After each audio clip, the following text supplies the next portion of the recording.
প্রিয় শিক্ষার্থীরা, আশা করি তোমরা সকলেই ভালো আছো। তোমাদের সকলকে শুভেচ্ছা জানাচ্ছি এবং আমন্ত্রণ জানাচ্ছি। তোমাদের ভিতর থেকে যারা নবম দশম শ্রেণীতে বর্তমানে অধ্যয়নরত অবস্থায় আছো, তোমাদেরকে এই ভিডিওটি দেখার জন্য। তবে মূল ভিডিওটি দেখার আগে তোমাদের প্রত্যেকের কাছে অনুরোধ থাকবে, তোমরা যদি এই চ্যানেলটিতে নতুন হয়ে থাকো অবশ্যই চ্যানেলটি সাবস্ক্রাইব করবে। এসো আমরা এবার দেখি এই ভিডিওটির মাধ্যমে কতটুকু বা তোমাদেরকে আমি বোঝাতে পারি। মনোযোগ সহকারে ভিডিওটি দেখো, আশা করি তোমরা উপকৃত হবে। প্রথমে আমি আলোচনা করছি 1 নম্বর প্রশ্নের সমাধান নিয়ে। 1 নম্বর প্রশ্নটিতে বলা আছে যে এখানে 3a Q plus 2a plus 5 এটা আমাদের বলা রয়েছে। এখন এটিকে আমরা কি করব, সমাধান করব। সমাধান কীভাবে করতে হয়, যেহেতু আমি যেটা আলোচনা করছি এটা 3.4 অর্থাৎ এটি মাধ্যমিক গণিতে তৃতীয় যে চ্যাপ্টারটি রয়েছে, তৃতীয় চ্যাপ্টারের অন্তর্ভুক্ত অনুশীলনী 3.4 এর যে প্রথম যে 4টি প্রশ্ন রয়েছে, সমস্যা রয়েছে, এই সমস্যার সমাধান নিয়ে তৈরি করা। তার প্রথমটি আমি এবার আলোচনা করছি। এখানে 1 নম্বর প্রশ্নের এটি রয়েছে, এটা সমাধান মনে করি এফ এ সমানত। আমরা এখানে যেহেতু এ চলকটি রয়েছে এই কারণে আমরা ধরবো এফ এ সমানত। যদি আমাদের এক্স থাকতো তাহলে আমরা ধরতাম যে এফ এক্স সমানত। যেহেতু চলক যার উপর থাকবে এক্স বা এ, আমরা তার উপরই ধরবো আর কি। যদি এ দ্বারা গঠিত হয় রাশিটি তাহলে আমরা এফ এক্স ধরবো, যদি বি দ্বারা হয় তাহলে বি ধরবো, এফ বি ধরবো, যদি এক্স থাকে তাহলে এফ এক্স ধরবো, যদি ওয়াই থাকে এফ ওয়াই ধরবো। এভাবে আমাদের সব কিছু ধরতে হবে। তাহলে আমরা এফ এ সমানত ধরে নিলাম। এবার দেখবো যে আমরা এর জায়গাটিতে, যেহেতু এখানে কোনো ওয়াই বা এক্স নাই, কাজে আমরা এই জায়গাটিতে আমরা কি করব, আমরা এখন এই কোনো একটি সংখ্যা অর্থাৎ +1 -1 +2 -2 ইত্যাদি বসিয়ে আমরা দেখবো যে এই যে রাশিটি রয়েছে রাশিটির মান শূন্য হয় কিনা। যদি শূন্য হয় তাহলে আমরা ধরে নেব আমরা এর জায়গাটিতে যেটা বসাচ্ছি সে তত সমান আমাদের কি হবে, বা সেটা আমাদের এই রাশির একটি উৎপাদক হবে। ঠিক আছে, তারপরে দেখতে পাচ্ছি এই জায়গাটিতে আমরা যখন -1 বসালাম, -1 এখানে এই জায়গাটিতে -1 সবগুলো বসিয়ে দিচ্ছি। তাহলে এইখানে -1 বসালাম, এই জায়গাটিতে -1 কিউ, মানে এর পরে কিউ ছিল বলে -1 এর পরে কিউ 2 ইন্টু এর পাওয়ার এই জায়গাটিতে -1 বসিয়ে দিলাম +5 এক -1 এর পর কিউ করলে -1 থেকে যায় -1। সেই -1 এর সাথে যদি পাওয়ার যদি মাইনাসের পাওয়ার যদি বিজোড় হয় তাহলে মাইনাসটা থেকে যায়, এই কারণে -1 থাকলো। সেই মাইনাসের সঙ্গে -1 এর সাথে যদি 3 গুণ করে তাহলে -3 হয়। ঠিক আছে, -3 থাকলো। এই তারপরে এই যে প্লাস -2 কে 2 হয়, -2 আর এখানে এই +5টা থেকে গেল, -3 -2 মোট মিলে -5 হয়। তার সঙ্গে যদি +5টা যুক্ত করে দিই তাহলে কিন্তু -5 আর +5 মোট মিলে 0 হয়ে যায়। এখন তাহলে যে এটা যদি ভাগশেষ উপাত্ত রয়েছে, এই কারণে আমাদের এ -1 অর্থাৎ আমরা যা বসালাম এ জায়গাটিতে বসেছি, এর জন্য আমরা এ আকারে লিখবো। অর্থাৎ সেকেন্ড ব্র্যাকেটের ভিতরে এ -1 এইটা এ আকারের সাহায্যে লিখতে হবে। এ +1 এফ এর একটি, অর্থাৎ এই মাইনাস তুলে দিলে এ +1 এফ এর একটি উৎপাদক। এটা এই আকারে পরীক্ষার সময় লিখবে। আর যদি তুমি বুঝে না থাকো যে কেন এ +1 হলো, তাহলে আমরা বসেছি কি, আমরা বসেছি এ সমান কত বসেছি, এ সমান আমরা -1 বসিয়েছি, তাই না? তাহলে এ +1 সমান 0, অর্থাৎ এই যে রাশির এই যে পদ রাশিটি হচ্ছে এই রাশিটি আমাদের এর একটি উৎপাদক। কিন্তু আমাদের যেহেতু ভাগশেষ উপাত্তের নিয়ম অনুযায়ী এ -1 আকারে লিখতে হবে। ঠিক আছে, এই জন্য আমরা এ আকারে লিখবো, এত সমান এত এর এফ এর একটি উৎপাদক। এখন আমরা এই যেটা হয়েছে এই জায়গাটিতে আমরা এ +1 বা আমরা বসিয়ে দেখবো যে আসলে এটা এই আকারে ভাঙিয়ে লিখবো আর কি, উৎপাদক নিয়ম অনুযায়ী এটাকে বিশ্লেষণ করার জন্য মানে একটু ভেঙে ভেঙে লিখবো। তো ভেঙে ভেঙে লিখতে গেলে আসলে এত বড় রাশি তো মুখস্থ করা সম্ভব নয় কখনোই। এই জন্য আমরা বা বুঝে বুঝে কীভাবে লিখতে হয় সেটি আমি এখন দেখানোর চেষ্টা করছি। 3a³ + 2a + 5 এটা আমি মূল যেটা ছিল আমি এখান থেকে এটা লিখে নিলাম, সমান চিহ্ন দিয়ে একটা লাইন গ্যাপ রাখলাম। এবার এ কী করলাম, a +1 আমার যে এটা উৎপাদক হবে এইটা আমি এখানে লিখে নিলাম। এবার দেখবো যে এই a +1 এর সাথে কত গুণ করলে, এই প্রথম এর সঙ্গে কত গুণ করলে আমার এখানে রাশিটির প্রথম যে 3a³ রয়েছে এটা তৈরি হয়। তা আমি দেখতে পাচ্ছি যে এখানে যদি আমি একটা 3a² যদি গুণ করে দিই তাহলে 3 তো 3 হলোই, a² আর এ গুণ করলে আমাদের a³ হলো। এই প্লাস না সরি 3a² ওকে 3a² প্লাস কত 3a² আমাদেরকে এখানে কি 3a² ছিল মূল রাশিটিতে, ছিল না। তাহলে আমরা কি করব, ওই 3a² এই a +1 এর সাহায্যে এই 3a² বাদ দিয়ে দেবো। তো সেটা বাদ দিতে গেলে এখানে একটা কি করতে হবে, -3a² দিতে হবে। তাহলে -3a² তো ইচ্ছে করলেই দেওয়া যাবে না, আমাদের a +1 এর সাহায্যে বের করতে লিখতে হবে এখানে। তাহলে সেটা যদি করতে চাই এখানে একটা মাইনাস দিব আর 3 লিখবো, a দিব। তাহলে 3 -3 আর a আর এ গুণ করলে a² হবে, -3 মাইনাস আর প্লাসে মানে মাইনাস হবে 3 ওকে 3a ওকে 3a হলো। আমাদের এখানে ছিল +2a, তাই না? +2a রয়েছে, আমরা এখন +2a কে আমরা একটু যেহেতু এখানে যদি -3 রেখে ফেলেছি তাহলে -3 তো আমাদের স্বাভাবিকভাবে চলে যাচ্ছে, এখন এটিকে উঠাতে হবে এবং আবার তাড়িয়ে এই +2তে নিয়ে যেতে হবে। তো এটি যদি আমি এর সঙ্গে যদি +5 যদি আমি যুক্ত করে দিই তাহলে কিন্তু আবার এই -3 থেকে এই 5টা থেকে 3টা চলে গেলে আমাদের +2 এখানে থেকে যায়। ঠিক আছে, কিন্তু এটা 5টা এটা তো তৈরি করতে হবে আমাদের কার সাহায্য নিয়ে, a +1 এর সাহায্য নিয়ে।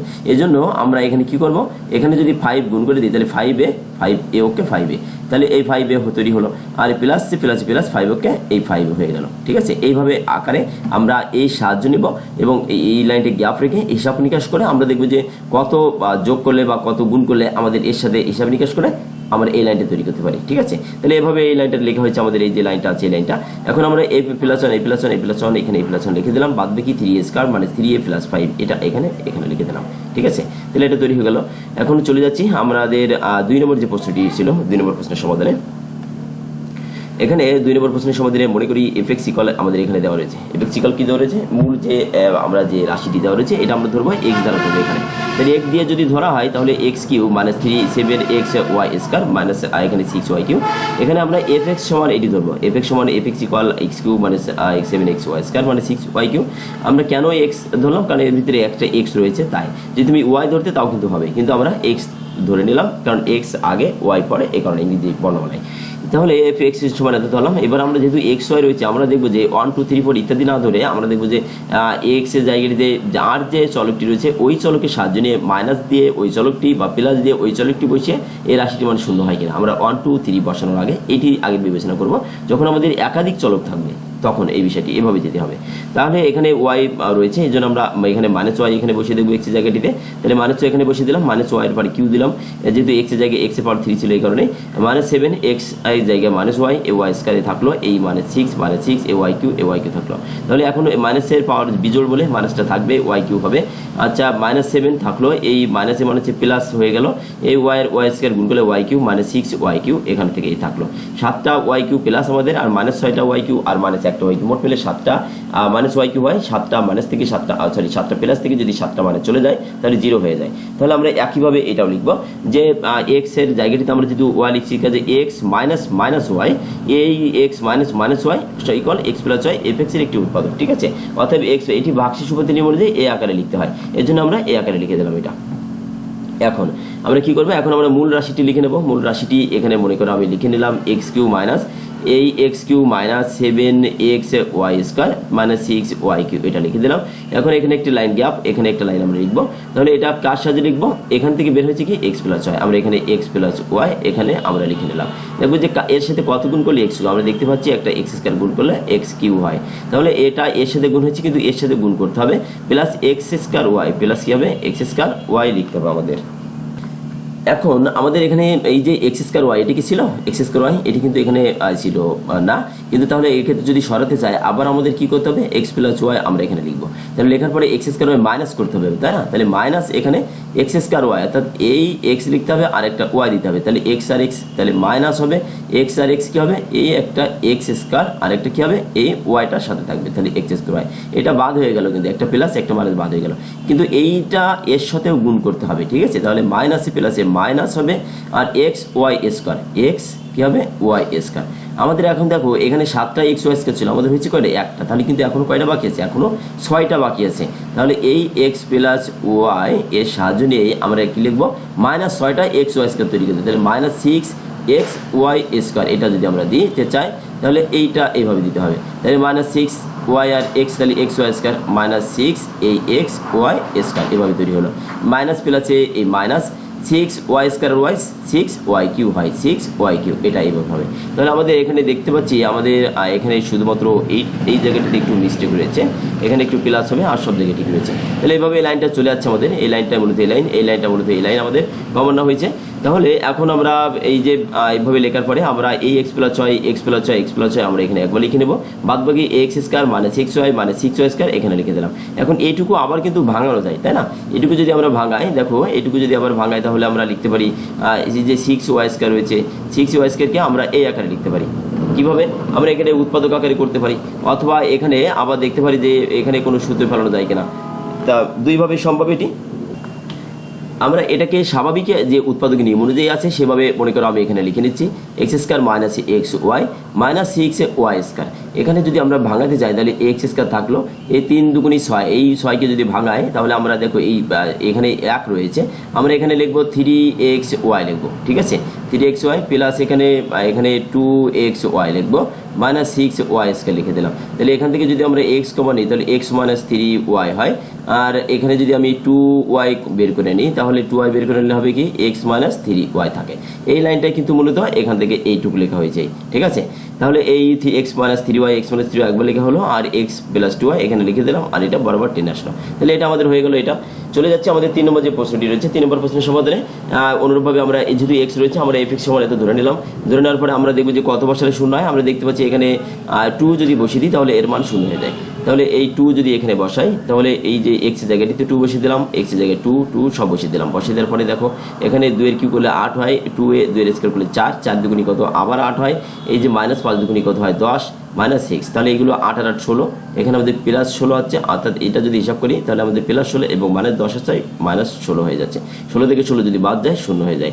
তাহলে আমরা কি বসেছি, এক্স এর জায়গাটিতে আমরা কি বসেছি, 2 বসেছি। এক্স এর জায়গায় কত বসেছি, 2 বসেছি। তাহলে আমরা সরাসরি বলতে পারি x - 2 f(x) এর একটি উৎপাদক। আর যদি তুমি বলতে পারো এখানে যদি এভাবে না নিয়ে আগেরটার মতো যদি লিখতে চাও -x, এই যে এখানে দেবো কি +2, আমরা কি বসেছি তাই না, তাহলে এই যে +2, তাহলে এইটা এই সেকেন্ড ব্র্যাকেট দিয়ে এভাবে আমরা কিন্তু সাজিয়ে লিখতে পারি x - 2 অর্থাৎ f(x) এর একটি উৎপাদক। তুমি এভাবে লিখলে হয়ে যাবে মূলত, কারণ একটি উৎপাদক এটা অত বেশি আমাদের ভাগশেষ উপাদান প্রমাণ করতে বলে না যে ঠিকঠাকভাবে লিখতে হবে। এখন আমাদের x³ + 2x² এই রাশিটা আমরা লিখে নিলাম। লিখে নেওয়ার পরে দেখো যে এই যে রাশিটা মনে করো এই লাইনটা মোট টোটালি নাই এখানে, তাহলে কি করবো আমরা এই যে x - 2 এখানে লিখে নিলাম। এবার দেখবো যে x - 2 এই x² এর সাথে এই x - 2 সাথে কত গুণ করলে আমাদের x³ তৈরি হয়। ঠিক আছে, আমরা বিবেচনা করবো এই দুই লাইন বিবেচনা করে মাঝখানে লাইনটা তৈরি করব। তাহলে এই যদি তৈরি করতে চাই তাহলে আমাদের তাহলে x এর সাথে যদি x² গুণ করি তাহলে x³ হয়। তাহলে -2 এর সাথেও কিন্তু x² গুণ করতে হয়। এই x এর সাথে আমি দেখব যে কত গুণ করলে আমার এই প্রথম রাশিটা তৈরি হয়। যা গুণ করা হবে তা এর সাথেও গুণ করতে হবে। তাহলে x² আর এই 2 যদি গুণ করা হয় -2x² হয়। তাহলে 2x² আমাদের এখানে কি ছিল কিন্তু +2x², আমরা লিখছি কি এখানে -2x², কাজে এটাকে সরাতে হবে। তাহলে আমার প্লাস করতে হবে। তাহলে -2 বাদ দিতে গেলে আমার কিন্তু এবং +2 করতে গেলে আমার কিন্তু 4টা x² লাগবে, কারণ এর সাথে যদি 4টা x² যোগ করি তাহলে দুটো বাদ হয়ে আরো দুটো আমার অতিরিক্ত থাকবে। তাহলে 4টা x², এখানে আমি 4টা x² লিখবো আর x + 2 -2 এর সমন্বয়ে আমি এটা লিখবো। ঠিক আছে, তাহলে এই x - 2 আবার লিখে নিলাম। এবার দেখবো তাহলে 4টা x² তৈরি করতে গেলে 4x এর সাথে 4x গুণ করলে 4x² এখানে হবে, আর এই প্লাসে মাইনাস এই 8x, এর 4 দুগুণী কত 8টা x। এবার দেখবো যে x - 2 আবার লিখবো। কেন লিখবো, কারণ দেখো এখানে আমার রয়েছে কত 8টা x লিখছে, আর ছিল কয়টা 5টা x আমার, তাহলে অতিরিক্ত লিখে ফেলছি কয়টা 3টা, সেই 3টাকে আমার বাদ দিতে হবে, 3টা প্রয়োজন। এই জন্য x - 2 এর সাহায্য নিয়ে আমি 3টা লিখবো। তাহলে 3 ইন্টু কত হবে এই x - 2, তাহলে x - 2 এর সাথে 3 গুণ করলে আমাদের এটা এই 3x মানে 6 এটা তৈরি হয়ে যাবে। এইটা আর এটা আমি লিখে নিলাম, আর এইটা আর এইটা এখানে এই পর্যন্ত হলো। এখন এইটুকুকে আবার ভাঙাবো, 3 কে 3 অর্থাৎ 4টা x কে আমি 3টা x যোগ 1টা x লিখলাম। এটাকে আমি যদি কমন নিই তাহলে x², এখানে এই x² থেকে আমি এই x এখান থেকে আর এখান থেকে x কমন নিলে x + 3 থাকে, কারণ এখানে 2 রয়েছে আর এখানে একটা x রয়েছে, অর্থাৎ দুটো x আর একটা x। আমি যদি একটা x বের করে নিই তাহলে আমাদের আরও একটা x থাকে, এই x + 3 থাকে। প্লাস এখানে কোনো মিল যায় না, তাহলে একটা 1 থাকে, x + 3 থাকে। তাহলে x + 3, এই x + 3 এখানে একবার লিখলাম, x + 1 আর x + 2 বরাবর টেনে আসলো। এটি আমাদের হয়ে গেল। চলে যাচ্ছে আমাদের 4 নম্বর যে প্রশ্নটি রয়েছে তার সমাধানে। আমরা এটিও x দ্বারা রয়েছে, কাজে আমরা f(x) ধরে নেবো যে f(x) সমান এত লিখতে হবে। তাই এখন দেখবো যে 1 2 3 4 ইত্যাদি বসিয়ে দেখবো যে শূন্য হয় কিনা। আমরা এখানে 1 বসিয়ে দেখছি যে আসলে শূন্য হচ্ছে। তোমরা এক কাজ করবে, এটি সায়েন্টিফিক ক্যালকুলেটর যদি থাকে সেখানে একবারে রাশিটি তুলে নেবে এবং যে মুটির যে অপশনটা রয়েছে সেখান থেকে ওই যে 4 বাটনের যেটি রয়েছে সেখান থেকে এদিক করে তোমরা x এর জায়গাটিতে মান পরিবর্তন করে এখানে x এর জায়গাটিতে মান পরিবর্তন করে দেখতে পারবে যে আসলে মান একটা পরিবর্তন করে ওখানে বসিয়ে দেখবে যে কত বসলে শূন্য হয়। সেটি শূন্য হবে যেটা, সেটা বসে দেখবে যে যেটা যদি শূন্য হয় তাহলে সেই মানটি নিবে তোমরা। তাহলে বারবার আর মানে সায়েন্টিফিক ক্যালকুলেটর বারবার তোমার এইভাবে হিসাব নিকাশ করার প্রয়োজন পড়বে না আর কি।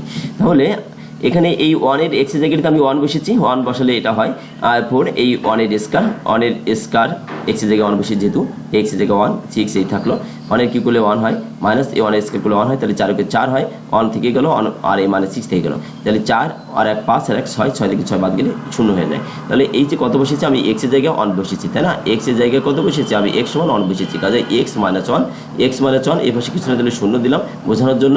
তাহলে এই যে x - 1 এটি হচ্ছে f(x) এর একটি উৎপাদক হয়ে গেল। এখন আমাদের আমরা এই রাশিটি এখানে মনে করো লিখে নেব। কিভাবে দেখবো যে দেখো এখানে আমরা যদি লিখি x³ প্লাস এখানে 4x² প্লাস x - 6 আমি এখানে লিখে নিলাম, একটা লাইন গ্যাপ রাখলাম, এখানে দিয়ে দিলাম। আমি যে x³ তৈরি করবো, তাই x³ তৈরি করতে গেলে আমাদের কি এখানে কি উৎপাদক হচ্ছে x - 1, x - 1টা অবশ্যই দিতে হবে। দেখবো যে x এর -1 এর সাথে এই যে উৎপাদকটার সাথে কত গুণ করলে x³ হবে আমাদের, তাহলে x² গুণ করলে আমাদের x³ তৈরি হয়, কিন্তু এই -1 এর সাথে কিন্তু x² গুণ করতে হবে, তাহলে -x² হয়, -x²। আমার এখানে কি -x² ছিল প্লাস 4টা ছিল, অর্থাৎ একটা মাইনাস লিখে লিখে ফেলেছি আমি। তাহলে কি করতে হবে আমার এখন, আমার এই মাইনাসটাকে সরাতে হবে এবং 4টা আনতে হবে, তাই না? তাহলে কি করতে হবে, x - 1 এর সাহায্যে আমি লিখবো, সাহায্যে নিয়ে লিখে আমি এখানে কি করবো, দেখবো যে -1টা সরাতে হবে। আমি যদি এর থেকে 5টা লিখি, দেখো 5টা x² দিই, তাহলে 5টা থেকে একটা বাদ যাবে, তাহলে কি 4টা থাকবে, ঠিক আছে? কিন্তু আমার এই 5টাকে আমার এর সঙ্গে সাহায্য নিয়ে বের করতে হবে। এই জন্য আমি এখানে কি রাখবো, 5x গুণ করে দেবো। 5x গুণ করলে আমাদের কি হবে, 5 এই x² হবে। কিন্তু এই 5x এর সাথে -1 গুণ করতে হবে, তাহলে -5x হবে। আমাদের এখানে x ছিল কয়টা, +1টা, আমি লিখছি কয়টা, -1টা। অর্থাৎ এই -5টাকে সরিয়ে যদি আমি একটা আমার পজিটিভে আনতে চাই, তাহলে কিন্তু এখানে কি আমার 6টা x যোগ করতে হবে, তাই না? তাহলে 6x থেকে 5টা চলে গেলে বিয়োগ করলে আমাদের একটা x থাকবে। কিন্তু 6টা x তো ইচ্ছে করলে লেখা যাবে না, এখানে আমার এর সাহায্য নিয়ে এই 6x কে তৈরি করতে হবে। তাহলে এর সাথে যদি 6 গুণ করে দিই, তাহলে 6x + 6x হবে, আর প্লাস মানে হচ্ছে -6 হবে। এই লাইনটা মূলত আমাদের এই লাইনটা হয়ে গেল, না সরি, এই লাইনটা হয়েছে। আর এই লাইনটা মূলত আমাদের এই লাইনটা মূলত এই লাইনটা, আর এই লাইনটা হচ্ছে আমাদের এই লাইনটা। তাহলে এখন আমরা এখান থেকে এই লাইনটা এইটুকু আমরা এখানে লিখে নিলাম একবার, এই বাইরের x² + 5x + 6 এখানে লিখে দিলাম। এখন এটাকে যদি আমরা উৎপাদক করি, তাহলে x² + 5x + 6 এটাকে উৎপাদকে বিশ্লেষণ করব, করলে এই x² এই 6কে আমরা যদি ভাঙাই, তাহলে 3 দুগুণী কত, 6। আমাদের স্বাভাবিক যে উৎপাদকের যে বিষয়টি রয়েছে, আমাদের এই 6কে ভাঙাতে হবে। x² কি করতে হবে, x² প্লাস এই 5x + 6 একে যদি আমরা ভাঙাতে চাই, তাহলে 6 এর গুণনীগুলো বের করতে হবে, গুণ 1 2 গুণ 3 3 দুগুণে 6, আর কি 6 হয় কোনোভাবে হয় না। এখন দেখবো মাঝখানে যদি কত রয়েছে, 5 রয়েছে। আমরা কীভাবে এই 5কে 3 আর 2 যদি যোগ করে দিই, তাহলে কিন্তু 5 হয়ে যায়। তাহলে আমরা লিখবো কি, x² প্লাস 5x ভেঙে 3টা x যোগ 2টা x যোগ এই 6 লিখে দিলাম। এই লাইনটা লিখে দিলাম এই। তাহলে এইটা এইখানে x² আর x, এখানে দুটো x, এখানে একটা x, একটা যদি কমন না হয়, তাহলে আর একটা x থেকে যায়, সেটা হচ্ছে এই, আর +3 থেকে যায় এই, প্লাস এখানে 2 আর 6 এর ভিতরে কত রয়েছে, 2 রয়েছে। আর 2 6 যেখানে রয়েছে, সেখানে আমরা বলতে পারি 2 × 3 রয়েছে। আমরা 2 আর 3কে এখান থেকে 2 বের করে নেব, তাহলে 2 বের করে 2 এই, এক্সটা এই, এ প্লাস এই 3 থেকে গেল, তাহলে x + 3 x + 3 x + 3 এই, x + 2 এই, x - 1 এই। ঠিক আছে, আমরা চলে এসেছি আমাদের ভিডিওর সর্বশেষ স্থানে, অর্থাৎ এই সমস্যাটি সমাধানের মধ্যে দিয়ে ভিডিওটি শেষ করতে যাচ্ছি। আগামী যে সমস্যাগুলি রয়েছে, সেটি যদি তোমরা দেখতে চাও, অবশ্যই চ্যানেলটি সাবস্ক্রাইব করবে। আর এই যে ভিডিওটি তোমরা এইমাত্র দেখে শেষ করলে, এই ভিডিওটি যদি তোমাদের ভালো লেগে থাকে, তাহলে অবশ্যই তোমরা কমেন্ট করবে, এবং সেই বিষয়টি এবং যদি ভালো লেগে তাহলে লাইকও করবে, তোমাদের বন্ধুদের সাথে শেয়ার করবে, এবং নতুন চ্যানেল হিসেবে আবারও একটু আপডেট থাকবে, চ্যানেলটি সাবস্ক্রাইব করার। তোমাদের পরিশেষে সর্বশেষ পর্যায়ে তোমাদের সকলের সুস্বাস্থ্য কামনা করছি। ধন্যবাদ সকলকে ভিডিওটি দেখার জন্য।